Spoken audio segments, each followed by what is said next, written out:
Thank you for joining us again on the newsroom. The Federal High Court sitting in Abuja has ordered the Nigerian Immigration Service (NIS) to immediately release the international passport of the former governor of Rivers State, Peter Odili. The court, in a judgment delivered by Justice Inyang Eko, held that there was no legal justification for the action the NIS took against the former governor, declaring the seizure as illegal, unconstitutional and an infringement of his fundamental rights. Odili had filed a suit against the Immigration Service challenging the seizure of his passport at Nnamdi Azikiwe International Airport, Abuja, on the 20th of June 2021 upon his arrival into the country. The service, however, told the court that its action was based on a directive from the Economic and Financial Crimes Commission (EFCC), which it said had placed the erstwhile governor on its watch list. The former national chairman of the People's Democratic Party, Uche Secondus, says he has no intention of withdrawing the case challenging his removal from court. In a statement issued through his media aide, Ike Abonyi, Secondus said, contrary to the claims that he is under pressure to withdraw the case against his party, all he is concerned about is seeking justice as well as to save the party from manipulations and destruction. Abonyi added that the party leaders were aware of the situation and knew what to do to rectify the problem.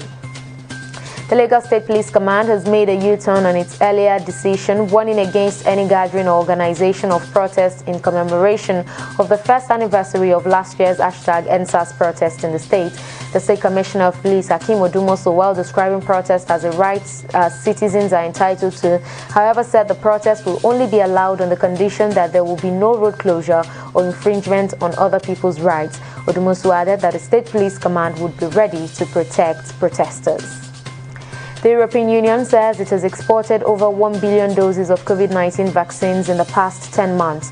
According to the bloc's chief, Ursula von der Leyen, 87 million of the doses had been funneled through the WHO-led COVAX scheme to mid- and low-income countries.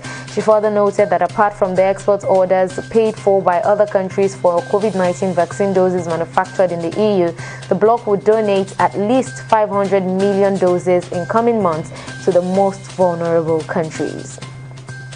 Minister of Finance, Budget and National Planning Zainab Ahmed says the ministry is working with the Central Bank of Nigeria (CBN) to close the gap between the official and unofficial exchange rates. Ahmed, in an interview with newsmen, said the government is focused on improving foreign exchange inflows.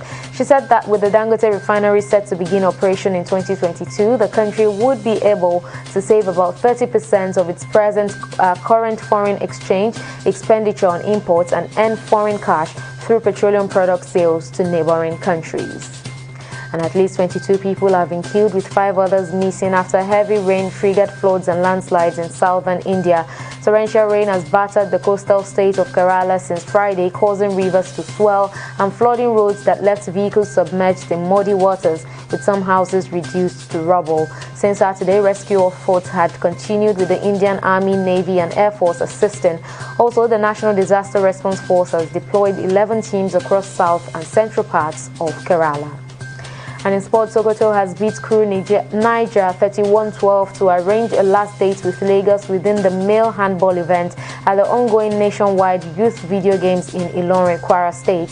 Sokoto showed class from the start of the match as they maintained the tempo to finish the match with a 19-point gap. Team Sokoto finished Group B standings with 4 points with 46 goals difference, winning their 2 matches. Meanwhile, Lagos beat their Rivers counterpart 28-16 to set up the final date with Sokoto State. And that's the latest update on the newsroom at this time. Do join us again at the top of the hour for more. Thank you for watching. I'm Oyin Adekole.